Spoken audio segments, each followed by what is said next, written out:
Alright, may buntag, may buntag, may buntag, may buntag. Good morning, good morning, good morning, good morning, good morning, good morning sa inyo tanan. Mga kangerbog, mga auntie, uncle, may buntag sa inyo tanan. Ang inaot ko ang inyong kabuntangon, maayo guys tanan. Positive vibes lang dadari, no? Walay negatibo sa kinabuhi. Alright. Assalamualaikum sa mga igsoon ko nga Muslim nga naa sa Luzon, Visayas ug dinhi sa Mindanao. Alright, shout out ko sa inyo tanan.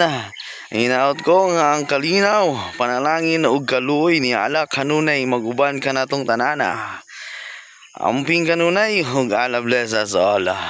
Alright, shout out ko sa mga bag-o nato ug loyal na to nga mga supporters ug mga followers, no? Palihog ug share sa mga videos ug comment pod sab mo para sa ato ang i-topic sa matag adlaw. Alright, shoutout ko sa inyo tanan. Nindot kayo yung mga comment kinabasahan na ako, no, sa mga videos na to. Alright. Ang atong thoughts for the days. Compromise sa matag usa sa atong isig ka tao, no. Labi na sa inyo ang relasyon para walay gubot o away nga may tabo. Walay pa ibabaway, walay pa taasay, walay pa padaghanay yung mga accomplishments sa iyong relasyon. Kanulay lang magpaubos o magkasinabot. Alright, sa ninyo ang relasyon, dili permi kinahanglan nga kinsa kato ang sakto. Usay kinahanglan lang magtinabangay o magkompromiso kamo para magpadayon sa inyong gugma.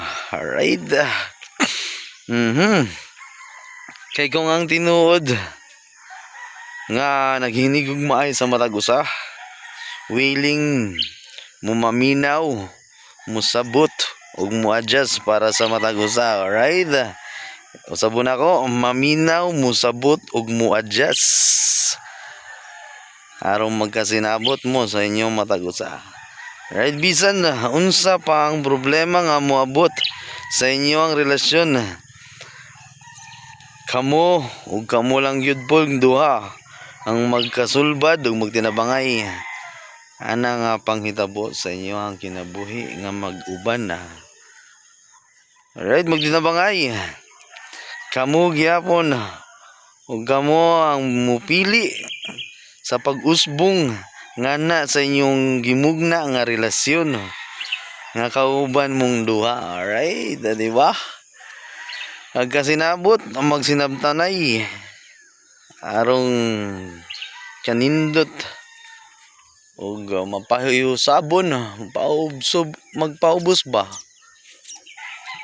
arong inyong masulbad walay ma-pride.